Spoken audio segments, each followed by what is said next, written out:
It's 8 minutes after 7. Let's talk some district level elections now. A total of 18,885 candidates, we're told, are contesting the district assembly elections, made up of some 1,102 females and 17,783 males. There are in all a total of 43,585 candidates contesting the unit committee elections, comprising 12,000 females and 31,585 male candidates. At the last IPAC meeting on August 21, the commissioner of the EC said that they were almost through with preparations for the district level elections. It's just tomorrow, so we're trying to find out a lot more details about this particular elections. My guest is Dr. Eric Odrosai. He's Dean of Graduate Studies and Research with the Institute of Local Government Studies. It's a pleasure to have you this morning. Thank you so much for your time. Thank you, my sister. Maybe the first question is, from where you sit, do you think we're ready for this district level elections? Definitely, yes. From where I sit, what I hear from the Electoral Commission and what I've seen on the ground in terms of security preparedness, in terms of transfer of materials, etc., I would say that, yes, we are prepared. What is left is for the aspirants to beef up their campaign.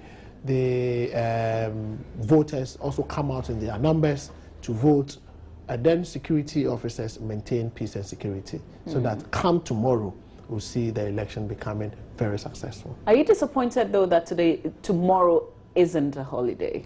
Well, the day is not ended yet. You're still hopeful? I'm still very hopeful that His Excellency and the government would heed to our call to declare tomorrow a holiday. Because if tomorrow is not declared a holiday, a number of things would affect the district level elections. People would have to travel. We have the courts, some of the courts sitting. We have doctors going to work. I mean, people will go to work and do all kinds of things. This is not to say that if it is declared a holiday, people will not go to work. But then it is to give priority and prominence to district level elections, because it is a non-partisan elections, and the awareness raising, the sensitization, and the campaign process has not been as expected if you want to compare it to the parliamentary and presidential elections. And the postponement has also affected the elections in one way or the other. So one way of hyping it, one way of giving prominence or showing national commitment to decentralization and democracy is to declare tomorrow a public holiday. But do you think, considering the fact that we haven't been active participants in this particular elections, that even if tomorrow was declared a holiday, we would all go out there and vote? Definitely. If tomorrow is declared a holiday, people can understand that what holiday is that? Say district level elections holiday. That on its own is enough sensitization. It's enough wake-up call on people. So if you are staying at home doing what? You can spend 1 hour or 30 minutes going out there to go and vote. So I'm very hopeful that it can make an impact. The security agencies over the weekend deployed a huge number, over 2,000 security men to go across the country, to provide security. Do we need this kind of security, really? We do. I would say we do, because this is also, remember, it's a dress rehearsal to the 2016 elections.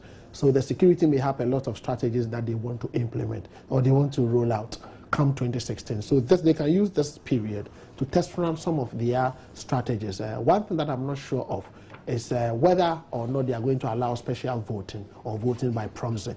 Because if you are deploying all these security men outside of their electoral areas, how are they going to vote? Already we want the voter participation to increase. So what I would call on the security agencies to do is that they should be very careful in deploying their people to make sure that they don't disenfranchise them when it comes to voting. And I don't also know whether the Electoral Commission is going to allow special voting or voting by proxy when it comes to security officers. But today is Monday. Tomorrow is the election day. Shouldn't we have known all of these details by now? We should have known all of that. That is why the Electoral Commission would have to come out, because the security agencies are also Ghanaians. They also live in electoral areas. They also need development. So you have to also allow them to vote. There's been some concerns, though, because apart from the fact that some of the persons standing affiliated to some political parties, we're told some of them are buying votes.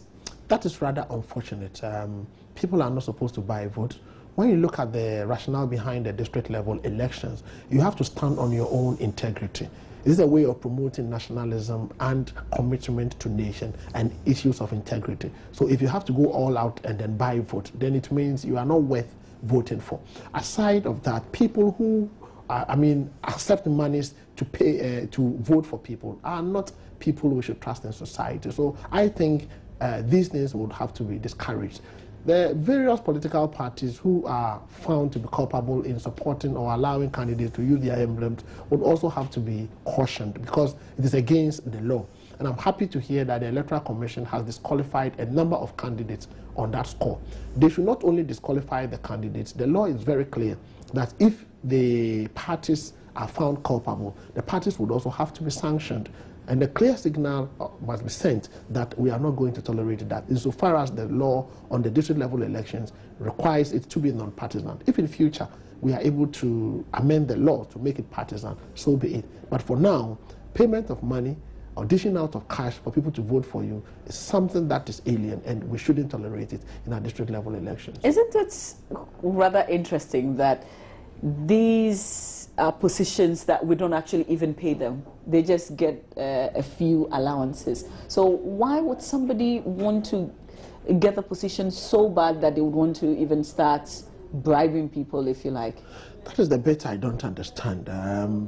Bribing on its own is not acceptable within the system. But you see, the district level election, if you become an assembly member, it is a training ground for future leaders. I know people who have become assembly members, they've risen to become MPs, they've risen to become ministers of state and then vice president, president, etc. So it is a training ground. Aside from that, if you are an assembly member, you get to know what is happening in the system. Some of them are even very fortunate to undergo various trainings. Some come to the Institute of Local Government Standards, for instance. We run a diploma program, we run a certificate program. So people enter the assembly system with virtually nothing. But by the time they are exiting, they have some sort of qualification because it is funded from the District Assembly Common Fund, something they should have used their money to fund. By virtue of being an assembly member, you get it funded and the institute would support. So would you say that people are taking the opportunity, using it for their own personal interest, either to better their own education or to train themselves and get a bigger position someday? Yeah, it is a training ground, and then it is an indirect reward for offering yourself to serve the community.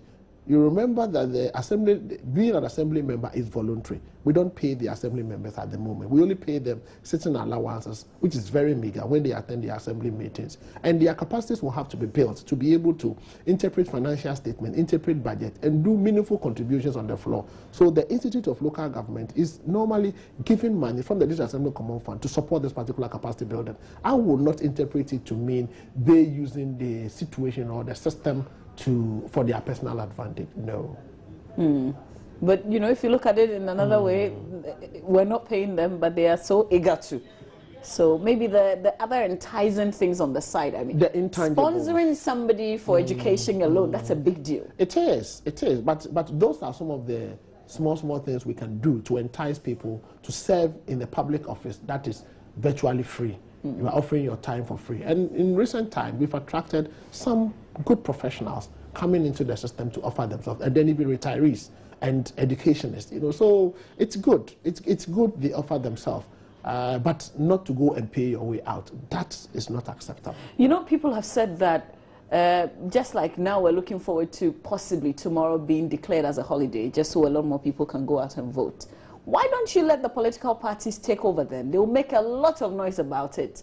They will buy a lot of airtime and campaign for their candidates. That is perfectly right. We've weighed the pros and cons of making the district level elections political. And we have come to the conclusion that when it comes to the local level development, you don't have to politicize it. Because if you politicize it, what it then means is that if a particular political party is in power, then an area that is seen not to have supported that party will be denied of so much development, which is even against our constitution. But I think that going forward, if we think that the law is different from practice, then we may have to amend the law to reflect practice, which is if there is a clarion call for us to make the district level election political, we can do that in the future. Because the DCE is colored already. Either the MCE or the DCE is politically affiliated to the ruling party. And so if the people who are working with him on the ground, who are trying to check him.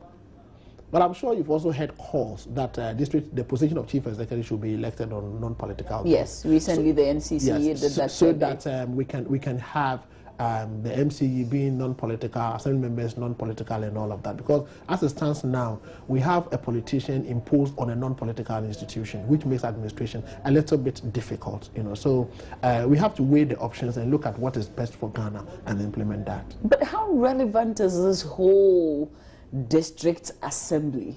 I mean, how much of a contribution do they make? They do a lot of contributions because when you look at governance, we have His Excellency the President at the national level, who is supposed to be governing or leading all of us as a country. The political power is expected to be seen and felt by all Ghanaians. So that is why we divided the country into 10 regions. So you have regional ministers who can be called regional president virtually because they exercise the political power at the regional level. And when you take Greater Accra region, it's very wide and vast. So we have to also further divide it so that we can have the chief executives also representing the president to exercise the political power. What it then means is that if somebody is in a village, that person does not need to come to Accra to be able to feel governance or to be able to fill development. You need to fill development even in your smallest area, and that is the role of the district assembly. The district assembly is expected to bring the required development, the required governance, the required financial autonomy, the required peace in any area of jurisdiction given to them. So you don't need to come to Accra to fill governance. You don't need to come to Accra to see good roads. You don't need to come to Accra to see good hospitals. That is the essence of the local government system. That is the essence of the decentralization system. Is it living up to expectation? Do we feel that local governance? Many people feel it. Others are also not feeling it, simply because governance is an art and it's a process. We are not there yet, but we are gradually getting there. For instance, assemblies are required to develop their own budgets. They are required to develop their own development plans, and citizens are expected to make contributions into those plans. But the interesting thing is that people make contributions into the development of these plans. After that, they don't follow through to see whether the assemblies received enough money, and if they received enough money, what have they used it to do? So it is a chicken and egg situation. Citizens will have a role to play. The assemblies will also have a role to play in convincing citizens that they are there for their cause. Maybe finally on our conversation, the botched district level elections, how much has it contributed, to, if you like, people being aware of the elections, first of all?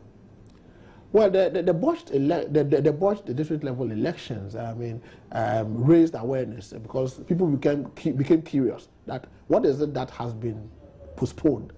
So then the people will say, well, it is the district level elections, but it has caused more harm than good. Especially the awareness raising, the sensitization, the effort that were put in by NCC, Ministry of Local Government and Rural Development, Electoral Commission, and even the media, in raising awareness. So we are going to have a higher voter turnout on March 3rd. But because of the botchedness and then the postponement, you realize that even the aspirants did not have enough money to continue to campaign as they did before it was postponed. So it has really affected us. And even financial-wise, the nation lost a lot of money in that regard. But going forward, I would say that we should not allow this to happen to us as a nation again. We should be very careful in applying the rules and the laws of elections. We should not get to this situation or level again. Do we have a specific figure to how much we lost? You hear the political parties say different things. So. But that will be, it can't be established, and you need to quantify the intangibles and then look at the amount of money the EC spent out of the budget allocated to it. It can't be established if we want to establish it. But for now, I cannot put a finger on it because they are both tangible and intangible. The assemblymen and women, the aspirants, also spent a lot of money on that, campaigning. They've been advocating for us to give them back those monies that they spent. How far with that? That will be difficult because we have so many assembly members in this country who are contesting. I would say about 18,000 and over. If we say we're going to compensate them, what will be the basis of compensation? And it will introduce another long chain of litigations, which will not augur well for local level democracy as a country. Yes, they may have lost something, but then I think they also have a duty to support Mother Ghana to ensure that it never happens again. Yes, it's rather unfortunate they lost it, but it will be difficult, very difficult. Even if they take legal action, it will be extremely difficult for the nation to compensate them. Would you be disappointed if the president does not declare tomorrow as a public holiday? Well, I'll be disappointed. I'll be disappointed. But I mean, where he sits, he knows better. He sees a lot of things that we don't see. But we are just appealing to his good office to declare tomorrow a public holiday, so that at least for once we'll give prominence and priority to district level elections. Does the Ministry of Local Governments, do they agree with you on this? Well, I don't know. That I will not be able to stick my neck out. But I'm sure if it is declared holiday and the voter turnout increase, they will be happy. Okay. All right. Doc, we'll have to end it here, but I'm hopeful that we can have a longer time to have a more extensive conversation. But I appreciate your time this morning. Dr. Eric Odro-Saiz, Dean of Graduate Studies and Research, Institute of Local Government Studies. But we're not ending our conversation on this matter yet. We'll take a report filed by our Western Regional Correspondent. We'll come back and talk to the police. We're crossing over to all our correspondents in the regions to find out the situation one day before the district level election. So please stay with us. District level elections will take place on Tuesday, 1st September. And on our side as Electoral Commission, everything is set. You know, we have trained all our election officials. We are platform. Today will be the last day for the matter platform. We have pasted all the notices, and the ballot papers, the biometric verification devices, and other election materials are now ready at the district level. So, I mean, so far as we are concerned, all is set. And on 1st September, the elections are going to take place from 7 a.m. to 5 p.m. Yeah, you know, we have 544 electoral areas. And in the district assembly election, we have a total of 1,650 candidates. Out of this figure, we have 58 women contesting. So far, apart from the 3 people who were disqualified on the basis of age, no other person has been disqualified. You know, we have 2 in the Takoradi Metropolis, then 1 at Babiani. So these are the 3 people who were disqualified on the basis of age. They are about 70 years. I want to encourage the voters to go out there on the 1st September to cast their vote, to choose the candidates of their choice, who will be able to solve their problem by way of development, and candidates to also encourage them to go about their campaigning with civility. And there's no need for them to quarrel, there's no need for insult here and there. We expect this election to be a very peaceful one, and therefore the people in Western region should cooperate with us and ensure that the election comes off successfully and peacefully. Okay.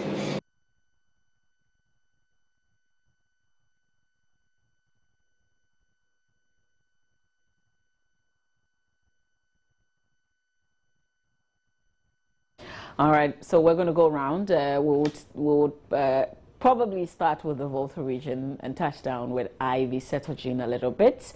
But do stay with us for some 26 minutes after 7. If you've got any concerns, anything you want to say to us, just go to our Facebook page, facebook.com/Joy News on TV. You're watching the AM show. Please stay.